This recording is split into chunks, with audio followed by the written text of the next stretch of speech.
Throughout Eastern Europe, millions vowed to build the communist paradise.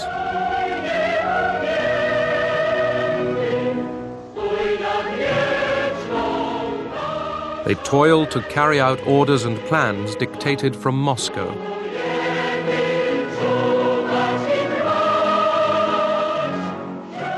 They marched behind the banners of Joseph Stalin.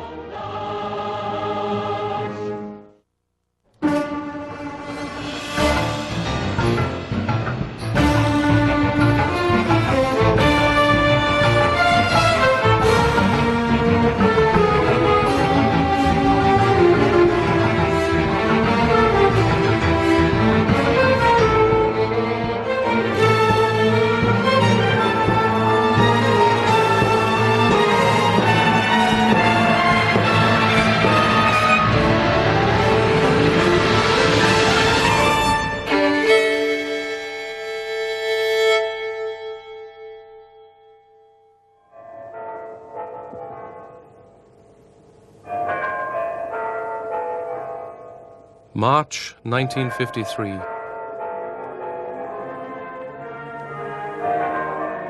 The Soviet Union mourns the death of Stalin. For almost 3 decades, Stalin ruled supreme. How would they manage without him?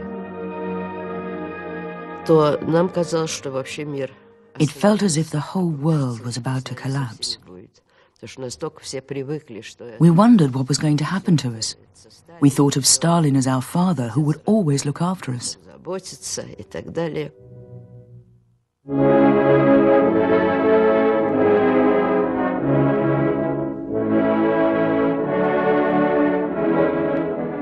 Stalin died without naming a successor.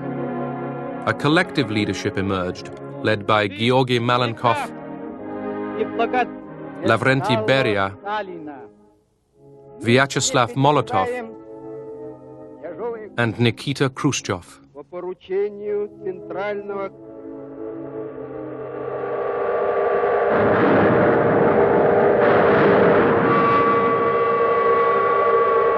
Millions of Russians grieved for their dead leader, even though his rule had been ruthless and their own welfare neglected.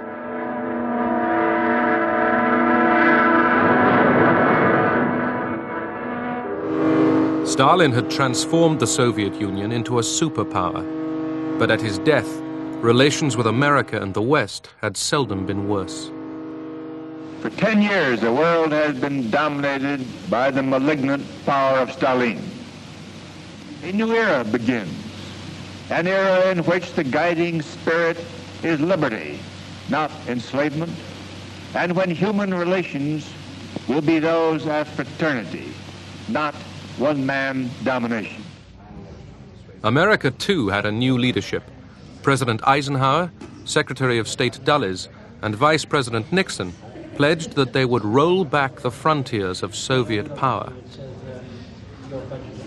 Eisenhower and Dulles had accused the Truman administration of being soft on communism. Now they had the opportunity to challenge Soviet power. But could Eastern Europe be freed from Soviet domination without a nuclear war? Dulles had talked about liberation, but Eisenhower had insisted that he do so, that when he did so, he coupled it with by peaceful means. And so it is not at all obvious how a liberation in the sense of rollback could be achieved merely by peaceful means. The Soviet Empire extended across Europe into Hungary, Czechoslovakia, Poland, and into East Germany, which called itself the German Democratic Republic.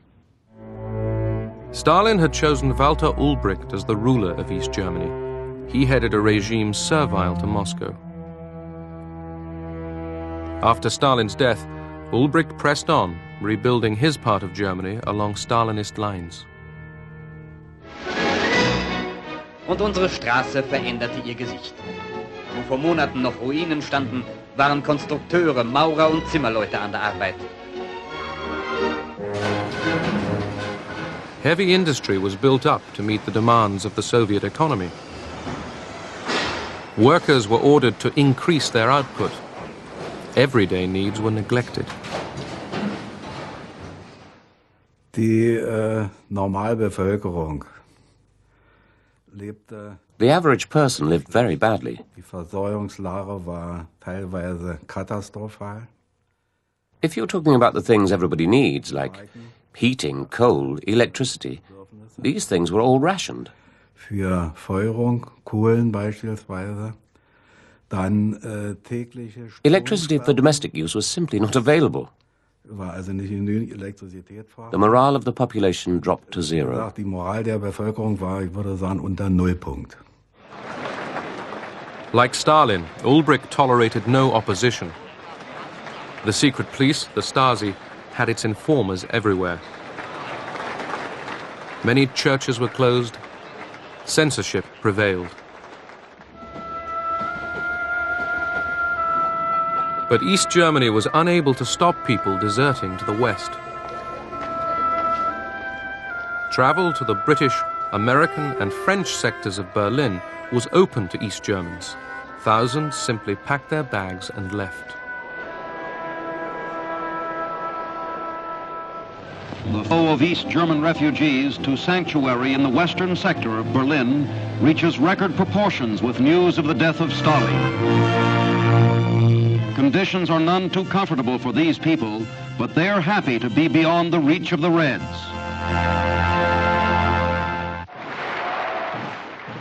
Undeterred, Ulbricht demanded renewed loyalty from East Germans. Alarmed, the new leaders in the Kremlin ordered Ulbricht to soften his rigid policies. He complied only half-heartedly. The hated production quotas remained in place.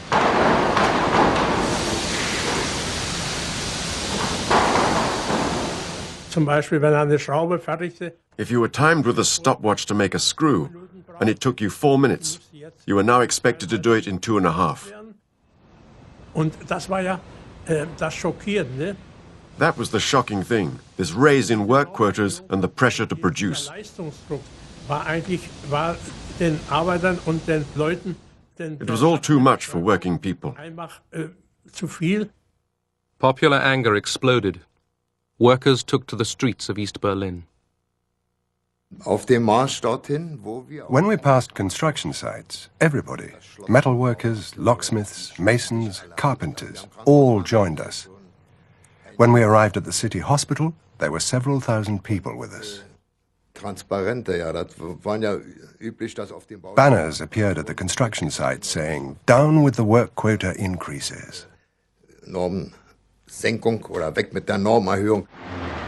News of the growing unrest soon spread to West Berlin. I was having lunch in an open-air restaurant in West Berlin on the 16th of June when a friend of mine who was in military government and probably in intelligence drove past and said to me, "Charles, you ought to be in East Berlin." So I got into my car and I went over and ran into the building workers who by that time had left the building sites, were on strike and were marching through East Berlin. And where I caught up with them was near the Friedrichstraße Bahnhof station, the main station right in the middle of East Berlin. And by that time, striking in itself was a political act, was an act of rebellion. But marching through the streets was something more, was almost kicking off a revolution.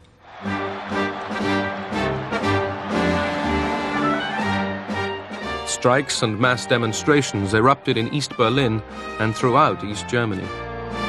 Demonstrators tore down the symbol of Soviet domination, the hammer and sickle.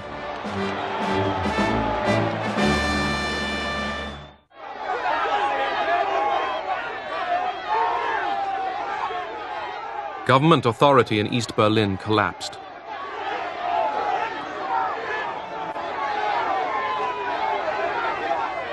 A senior East German communist, Karl Schördewan, was horrified.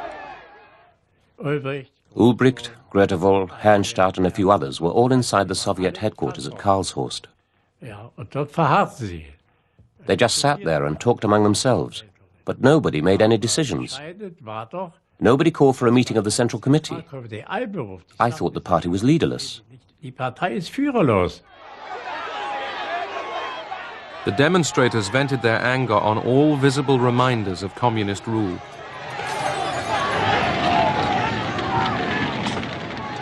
The Soviet authorities were astonished that Ulbricht had allowed the crisis to get out of control. When Ulbricht arrived at the Soviet headquarters at Karlshorst, he telephoned Karl Scherdevan and asked him what was going on. Scherdevan reported that there were a lot of drunks in the crowd and they were smashing the windows and were about to break in. Ulbricht put the phone down and said in German, "It's all over." He said it in a way which, in Russian, roughly translates as, "It's the end." I wondered, what did it all mean? Even if they smash the windows, they have no weapons. It will take us no more than 5 minutes to sort them out. They were trying to elect a strike committee from the leaders of the workers when 4 Russian tanks drove into the square, 4 abreast, and went straight for the crowd. And I remember one man got caught and was run over by a tank. Russische Panzer stoßen vor. Werkzeuge der Gewalt gegen die Freiheit. Mit dem Mut Verzweifelter gehen die Arbeiter mit Eisenstangen und Steinen auf die Panzer los. Der Ruf nach Einheit und Freiheit erschallt noch lauter. Da peitschen die ersten Schüsse durch die Straßen.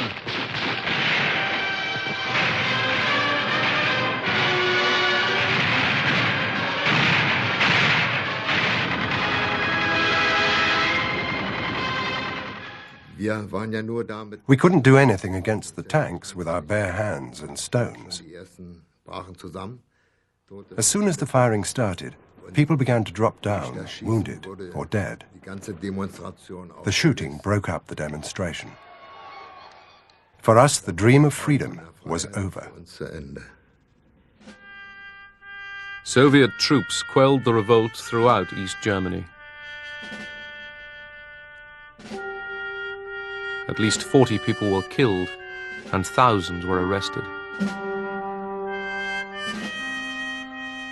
It was the first time that East German and Soviet troops closed off the Soviet sector of Berlin from the rest of the city.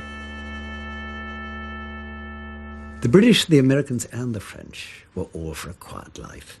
Their concern was to have security of the access routes to West Berlin, that they wouldn't get into difficulties with the Russians. That was all they were interested in. They did not want to get involved.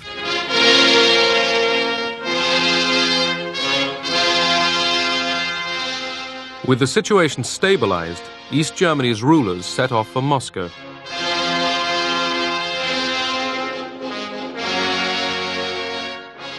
Outside of the Soviet bloc, few countries recognized Ulbricht's German Democratic Republic.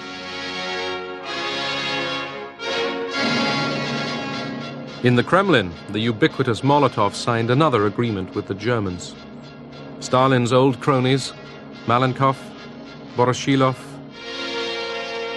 Khrushchev, Bulganin, Mikoyan, and Kaganovich decided to stick with Ulbricht.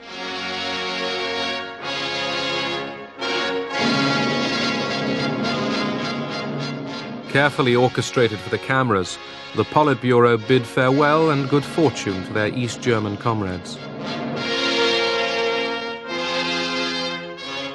One person was missing, Stalin's secret police chief, Lavrenti Beria. The Kremlin claimed he spied for the West. Later that year, he was executed.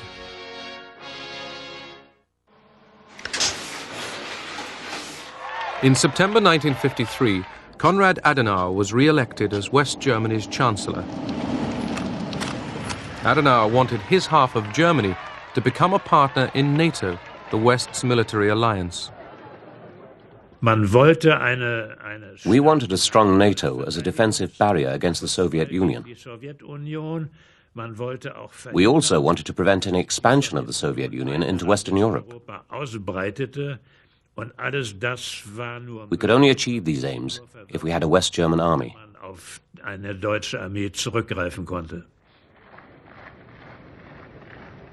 With American backing, Adenauer persuaded Britain and France to let their former wartime enemy into NATO.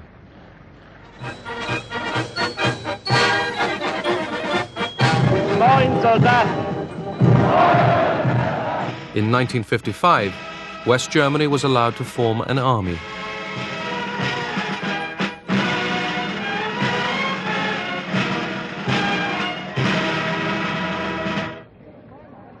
The Soviets quickly countered West Germany's admission into NATO by forming their own military alliance, the Warsaw Pact. The pact formally bound the armies of the communist satellites to the Soviet High Command. The new treaty legitimized the presence of Soviet troops in Eastern Europe.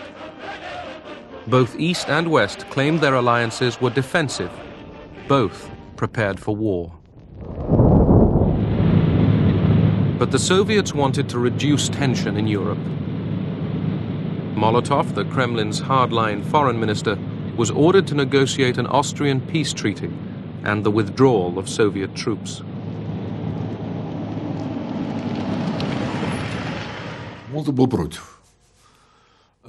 Only Molotov spoke against it. The others were more restrained.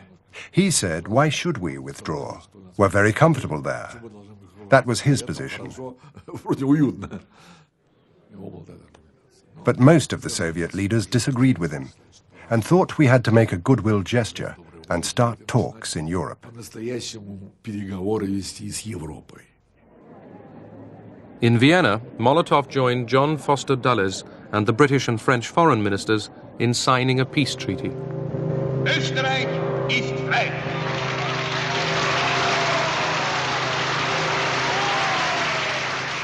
Britain, France, America, and the Soviet Union agreed to end their military occupation of Austria. In return, the Austrians promised permanent neutrality. 10 years after the end of the Second World War, the West and the Soviet Union withdrew their troops. Their departure encouraged some people to hope that one day Soviet troops might also pull out of Eastern Europe. In the Kremlin power struggle, Khrushchev had outmaneuvered Malenkov and Molotov. In 1955, he led a Soviet delegation to Yugoslavia. Khrushchev wanted to repair the damage Stalin had caused by expelling President Tito's Yugoslavia from the communist bloc. My father, he told that these people fought against fascism. And really, it is only one country in the Europe who won itself, not by the help of the Soviet Union, itself. So he told, I have to go there, not invite Tito in Soviet Union, because we are a big country, and we have to show them that we were wrong. Tito's Yugoslavia remained the only communist country in Europe independent of the Kremlin.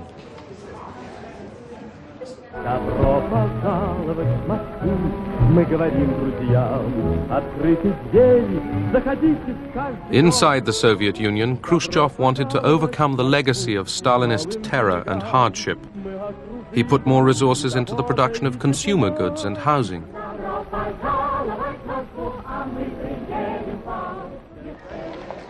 Thousands of political prisoners had been freed from the Gulag. My father was a strong believer in the communism. For him it was the best life to the people. It is like the heaven of the earth. And he many times repeat that it is impossible to live in the heaven surrounded by the barbed wires. Khrushchev used the 20th Soviet Party Congress to end the hero worship of Stalin and expose the cruelties of his dictatorship.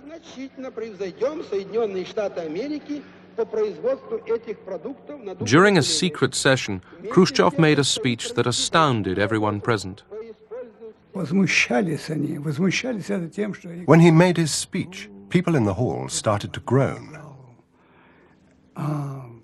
There were shouts of shame. Stalin, Khrushchev told his audience, had ordered the imprisonment and execution of thousands of loyal communists, workers, managers, and soldiers. No one, peasant or general, had been safe from Stalin's terror.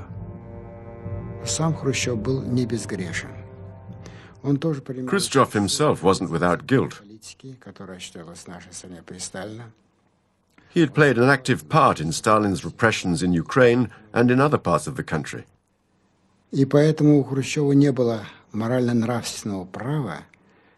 He had no moral right to speak about Stalin as if he himself was pure.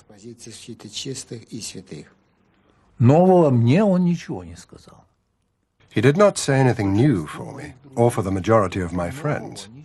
He did not say everything that needed to be said, but we were happy that at least it was said. He said it in a half-whisper, literally in secret. It was not printed in the newspapers, but came out in a leaflet read at party meetings, and sometimes outside. We used to say, "This is the beginning of truth. Truth will win."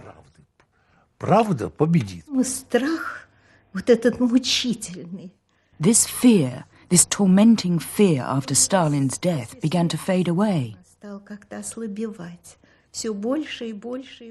After the 20th Congress, it looked as if this fear would never return.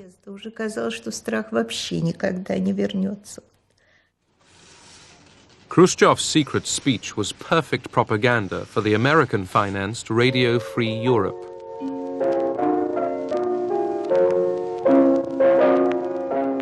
The text of Khrushchev's speech was broadcast after the CIA received a copy from the Israeli intelligence service. They were just repeating for 24 hours, 1 hour speech, over and over and over again. And this was to the party people who were brainwashed, were led to believe, and they did believe, that Stalin is God, that couldn't make any mistake. Everything he did was infallible. Suddenly, their faith, their religion collapsed. Poland was fertile territory for Radio Free Europe's message. Stalinist policies had brought Polish workers close to revolt. After years of shortages and hard work, they wanted change. In June 1956, workers in Poznan demanded bread, liberty, and freedom for the Roman Catholic Church, and above all, an end to the Soviet domination of Poland. The demonstrators were met with Polish tanks and Polish bullets. 74 people were killed. Young protesters faced a show trial to which foreign journalists were invited. What really shocked the government, the regime, was that it was the workers who rose. It was not the people that they were afraid of. It was not the sort of intellectuals. It was not people involved in politics. It was real workers, and they were disgusted. So that was a terrible blow to the regime. The uprising in Poznan fueled the spirit of rebellion. Backed by Polish workers, reformers in the Communist Party made ever more radical demands. Some even called for the withdrawal of Soviet troops. The reformers turned to Władysław Gomulka, a patriotic communist imprisoned under Stalin. Without consulting the Kremlin, Polish communists chose him as their new leader.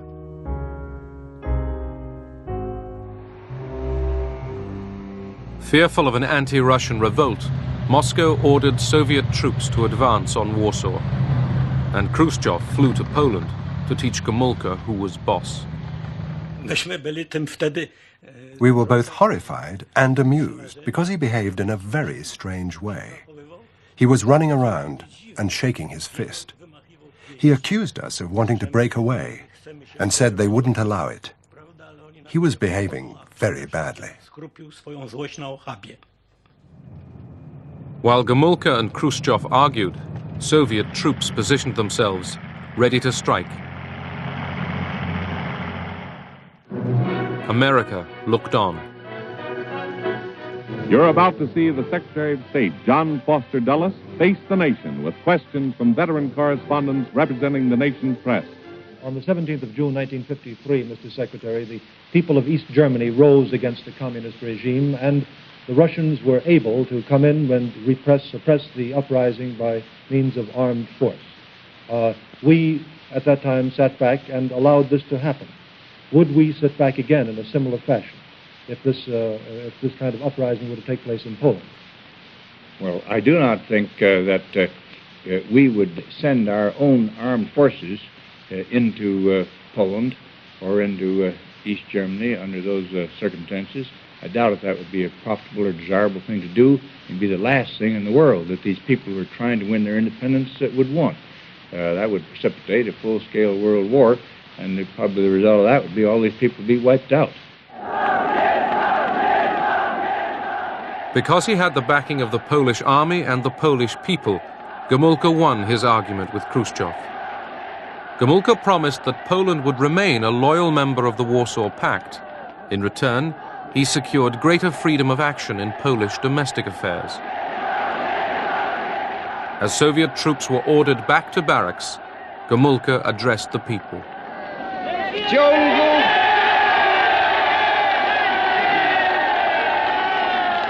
W ciągu ubiegłych lat nagromadziło się w życiu Polski wiele zła, wiele nieprawości i bolesnych rozczarowań.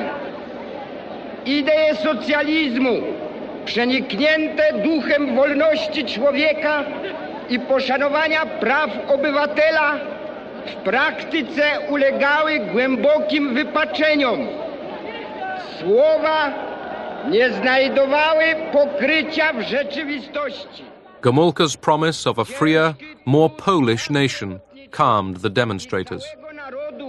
Gomulka mi opowiadał, że parę lat potem Gomulka told me a few years later that he had a conversation with Soviet Marshal Zhukov, who had been drinking. siedział obok Gomulki i Zhukov said, "We were so well prepared that we could have been all over Poland in 3 days.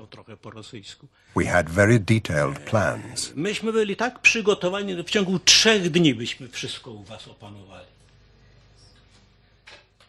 And Gomulka replied, "Did you plan how many people on both sides would have perished?" Również ile będzie ofiar po obu stronach.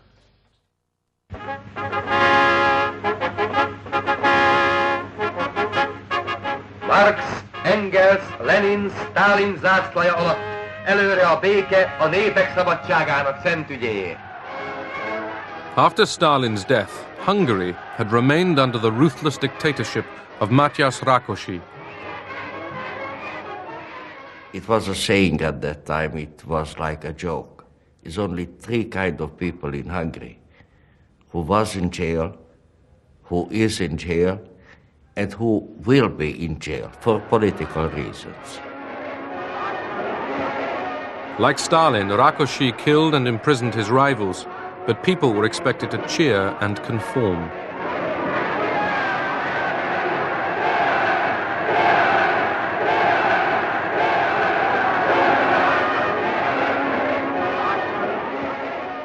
The new Kremlin leadership disapproved of Rákosi. A senior Soviet official was sent to deal with him. 2 hét múlva jött Mikoyan, az őrmény. Mikoyan, the Armenian wheeler dealer, arrived. Rákosival mentünk ki Rákosért. Rákosi and I went to meet him at the airport and took him back by car. És hoztuk be Mikoyan. Már majdnem beértünk. We were almost at the guest house when Mikoyan turned to Rákosi and said, "The Soviet leadership has decided you are ill." Úgy döntött, hogy maga beteg. Well, Rákosi didn't think he was ill. But of course in those days, illness was a political decision. Mikoyan continued, "You will need treatment in Moscow, so you will have to resign." The Soviets allowed András Hegedűs to remain prime minister. But reformers in the Hungarian Communist Party sought a leader more independent from Moscow. They wanted Imre Nagy to take over. Like Gomulka in Poland, Nagy was seen as a leader who would reform the party. The Soviet embassy in Budapest was uneasy. Ambassador Andropov sensed the possible danger and warned Moscow. He sent a lot of telegrams, he made phone calls, and even went to Moscow himself. He tried to warn everybody, but it was all in vain. Khrushchev thought he could cope with the situation.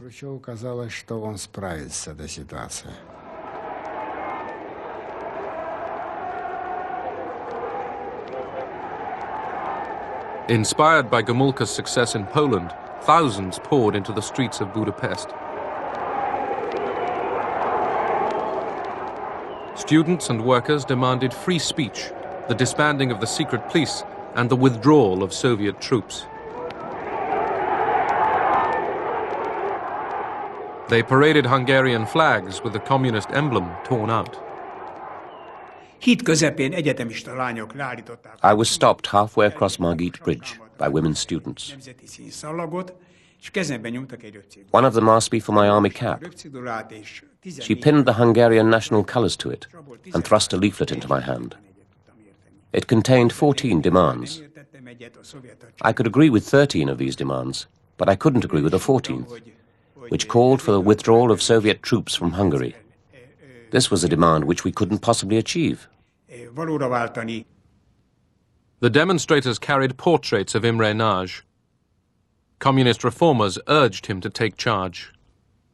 Imre Nagy was suddenly taken from his home to the parliament, and he had spoke of some minutes. He began saying, "Comrades," and then the crowd roared and said, "We are not comrades." Nagy had misjudged the popular mood. Hungarians wanted immediate and radical change. In the center of Budapest, an excited crowd toppled the monument to Stalin.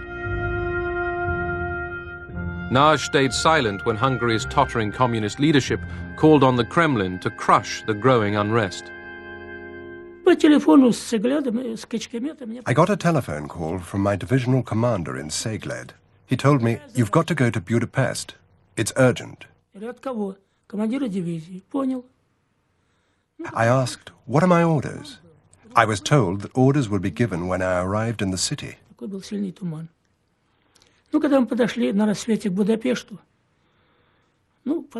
We were approaching the city as dusk fell. We thought that all that was needed was a show of force.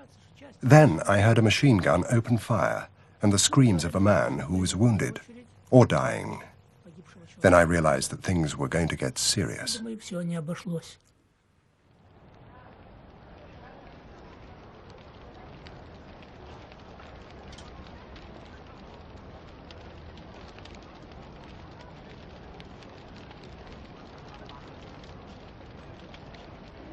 Armed civilians had prevented Soviet tank reinforcements from entering Budapest. The Hungarians had equipped themselves with Molotov cocktails, rifles, machine guns, and enthusiasm. I don't know how the guns work, but one older man, his name was Pistobachi, he says, "Don't worry about it, I'm gonna teach you." And then I looked at the gun was bigger than me. They explained to me and showed me a couple of times. And the very first time I had to use it, I closed my eyes because, I was scared. I never used gun before. So then I looked around and there was a couple soldiers there. And they teared up from the uniform, they had stars for the Russian stars, so they teared it off. And they said, "Don't worry about little girl, we take care of you." Quite a few times I wanted to go home. Maybe the next bullet is going to be mine. And I started to go. And when I saw the 14, 15-year-old kids dead, I said, I was in the service for 2.25 years. I know how to handle a gun. And I'm going home, and I'm going to leave these kids to die for our country. The shape kept me there.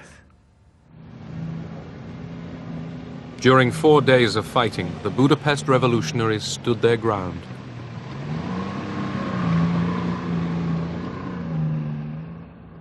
There were heavy losses on both sides. Imre Nagy arranged a ceasefire. The Soviets agreed to withdraw their troops from Budapest. The Kremlin hoped Nagy, now Prime Minister, could restore communist authority. But the patriot in Nagy was taking over. Cautiously, he decided to back the Hungarian revolutionaries. Magyarország népe a múlt héten tragikus gyorsasággal peregtek a véres események. De az is vitathatatlan, hogy ezekben a megmozdulásokban elemi erővel bontakozott ki egy nagy, egész népünket átfogó és egyéforrasztó nemzeti demokratikus mozgalom. A Nagy Imrét én megmondom önnek őszintén. I'll tell you quite honestly, and this is not only my opinion, this is what every revolutionary thinks, at least the ones who dare express their opinions. Nagy Imrét mi csak akkor. We only recognized Imre Nagy as our prime minister when he actually acknowledged the revolution. Amikor ő fölvállalta, és nem azt mondta. He announced, "This is not a counter-revolution. This is a fight for freedom." Forradalom van, hanem azt mondta, hogy ez szabadságharc. During the fighting in Budapest, many people had taken refuge in cellars. As they emerged, they found much of their city in ruins.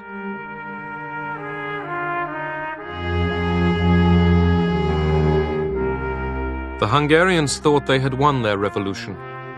They came out to mourn their dead heroes.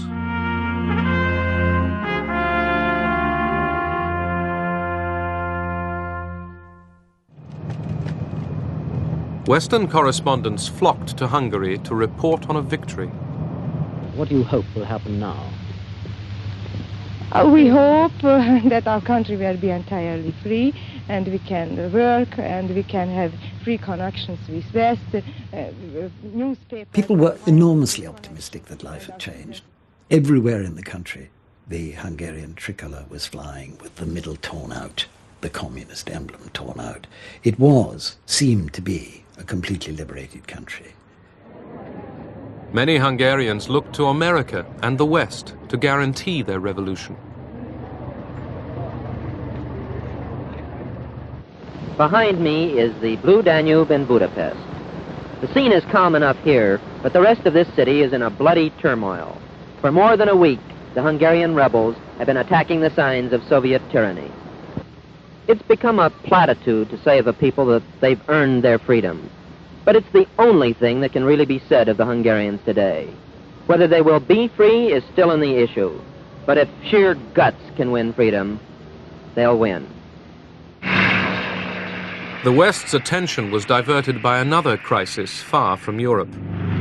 An extraordinary military venture was beginning in the Middle East. Egypt's Suez Canal was attacked by Britain, France, and Israel. America hadn't been consulted and was infuriated. So too were Hungarians. We went to interview the head of the resistance in Győr, which is the main town in Western Hungary. And he gave us an interview. And then he said, "You have wrecked, you the British, and of course the French, have wrecked our rising by starting a war in the Middle East. This will put the Russians in a position where they can in fact act with impunity because the world's eyes will be on the Middle East and not on Hungary." So they were angry.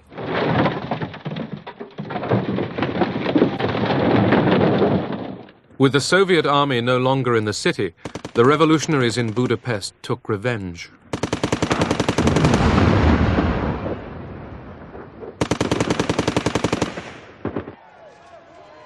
Communist Party offices were destroyed. The red flag burned. Secret policemen were strung up. With Imre Nagy in power, There was an orgy of bloodletting in the streets of Budapest and other cities. I saw people being strung up by their feet, people being publicly humiliated and trampled on. The Soviets sent more troops into Hungary. Prime Minister Nagy tried one last gamble. With Austria in mind, Nagy declared Hungarian neutrality and divorce from the Warsaw Pact. He hoped international pressure would stop the Soviets crushing the revolution. Imre Nagy's government was not a legitimate one. Therefore, any decision it took concerning the Warsaw Pact, which Hungary had joined according to its own laws, was, to put it mildly, invalid.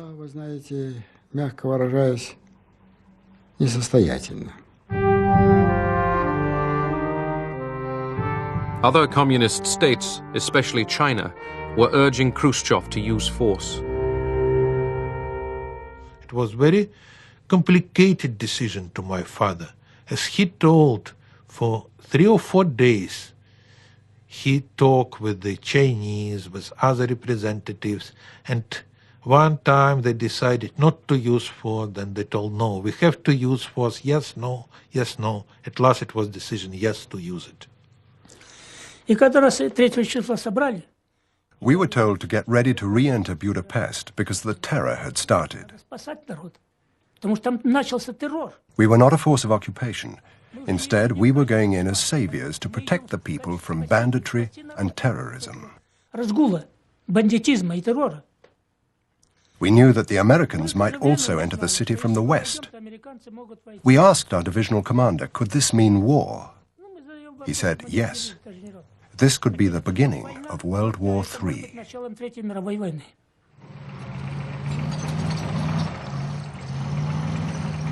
On November the 4th, 1956, the Soviet army re-entered Budapest.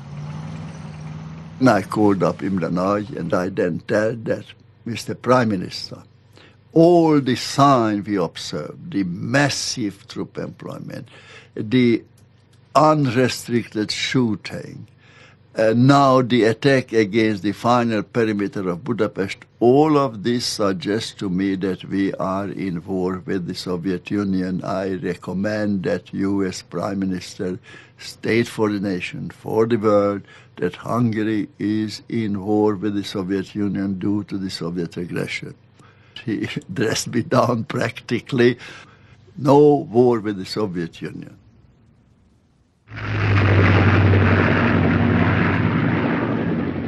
Khrushchev had ordered the attack after the Americans had let him understand that as far as Eisenhower was concerned, Hungary belonged in the Soviet sphere of influence. Too late, Imre Nagy appealed to the world. Nagy Imre beszél, a Magyar Népköztársaság minisztertanácsának elnöke. Ma hajnalban a szovjet csapatok támadást indítottak fővárosunk ellen, azzal a nyilvánvaló szándékkal, hogy megdöntsék a törvényes magyar demokratikus kormányt. The Hungarian fighters waited in vain for Western help. And the fact that if the West intervened, it ran the high risk of it generating a world war,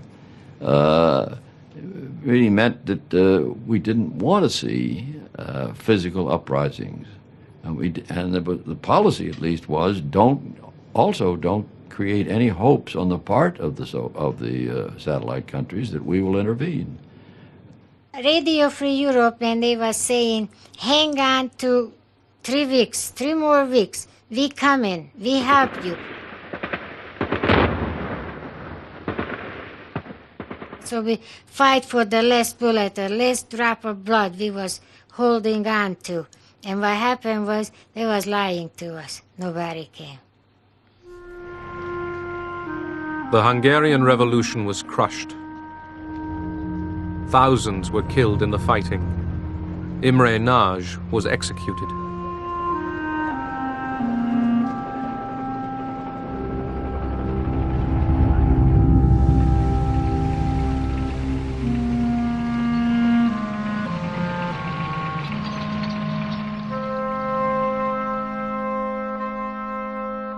200,000 Hungarians fled into Austria before the frontier was sealed by Soviet troops. The millions who stayed behind in Hungary were prisoners.